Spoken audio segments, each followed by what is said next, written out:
two, yeah. 1 second. Hello everyone, this is part 2 of my interview with the author Seth and one of my best friends. What is your influence in your books? Of course, I'm always influenced by any writer that holds my attention. I hate to say this because I love reading, but I have a very short attention span. So, of course, Stephen King, like I said in the first video, is my #1 influence. Just a huge list of science fiction writers. Of course, the usuals: Isaac Asimov, Larry Niven, Philip K. Dick, Greg Bear. There's a writer in London, I'm probably going to say his last name wrong, but it's China Mieville. He's a very, not only is he a great writer, but he's very intelligent. He uses, his dialogue is amazing, mainly because it stretches the boundaries of your own, dictionary. There have been a couple times where I read his books and I had to stop and think, well, get out the dictionary and say, what the heck is this word he's using, And that he's a very, very intelligent person, a very intelligent writer, and it comes through in his writing. Like I said, pretty much anything science fiction, of course, I've always loved, and fantasy authors like Michael Moorcock,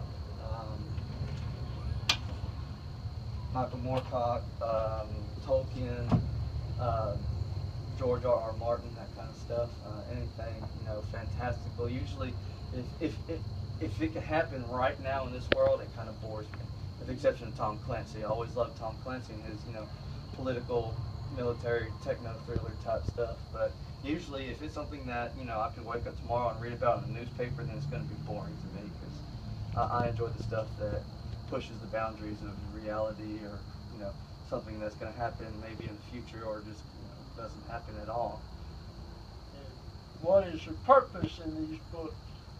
Well, to entertain, obviously. I mean, one of my main goals, of course, is that growing up, being a bookworm and loving reading, I of course want to contribute to furthering the goal of reading. So I think of course, reading is a fantastic way to pass the time. It helps with your develop your vocabulary, and I think it makes you a little more of a creative thinker. And of course, like I said, it's a great way to spend the time. It allows you to stay, in your favorite chair or in your bed and go across the stars, or just cross the sea, or maybe to the other side of town or whatever. And it's just it's a wonderful thing. And of course, a bunch of my stories, one of my main themes is the frailty of the human mind, because I think the human brain is fascinating. It's just this tiny gray lump, and it controls our every existence, and just the slightest thing could go wrong and you could die or go crazy, or half of your body won't work. And so the frailty and the strength of the human brain is an amazing thing to me. And of course, as a Christian, the God, and kind of having that positive Christian message is a huge, not always prevalent. Of course, there's a lot of people out there that they'll hear, or read, oh, there's a Christian message to this, so they'll just automatically not read it. So I kind of like to, it's going to sound bad, but I like to try and trick my reader into not realizing the fact that they're receiving a Christian message in my story. But that, always represents kind of in the bleak landscapes that I try and create.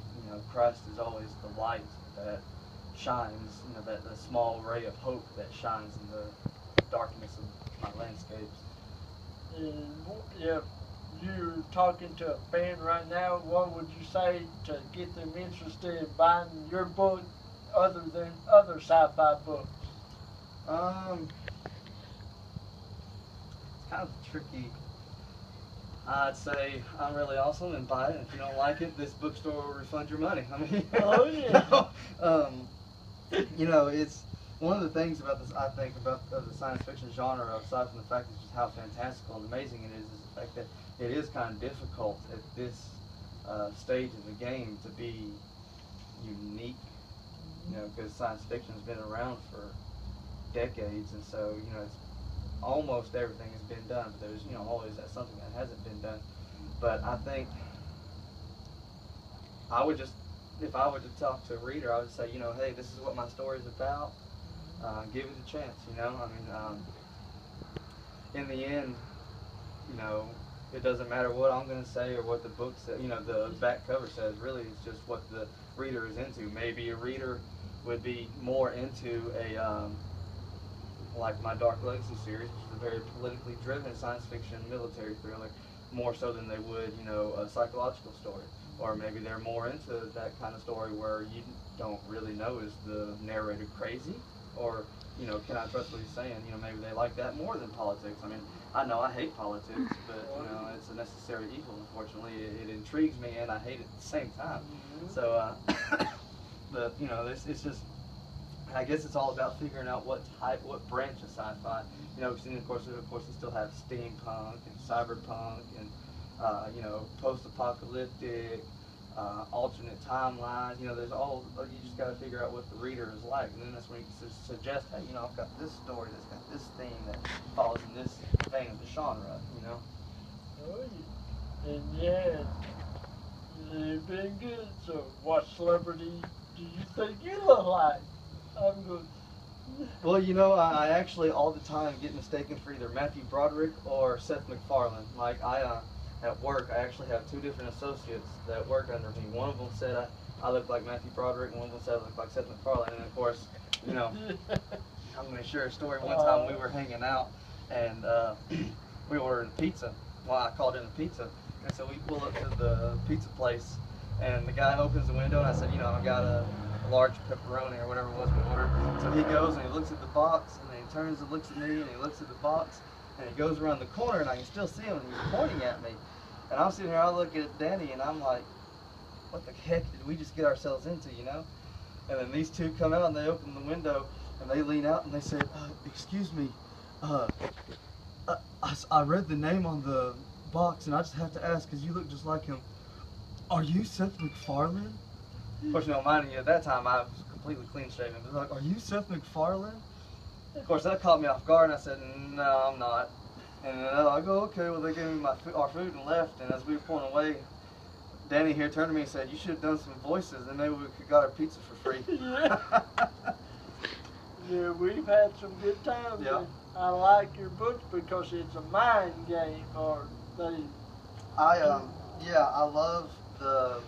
When I say love, I don't use it all the time because I want to be different. You know, I make each story different, but I love the whole unreliable narrator where, you know, like I mentioned earlier, you don't know if you can, you know, the narrator gets so many facts jumbled up and messed up that you don't know if he's crazy or not. And then, of course, I also try not to pigeonhole myself into the M. Night Shyamalan style of writing, but I also like that twist ending where, you know, I love a good story that where I think, okay, I know exactly what's going on, and then the last page or two, it's completely yanked the rug out from under me, and I realized I truly did not know what the heck was happening the whole time I was reading.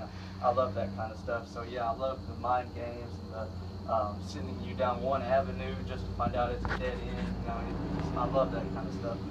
That's something that I like to incorporate a lot of. Oh, cool, yeah. And everyone go check out Seth Eves' book, and thank you for the interview again. Yes, sir. This Thank is you. part 2, so give me an oh yeah. Oh yeah!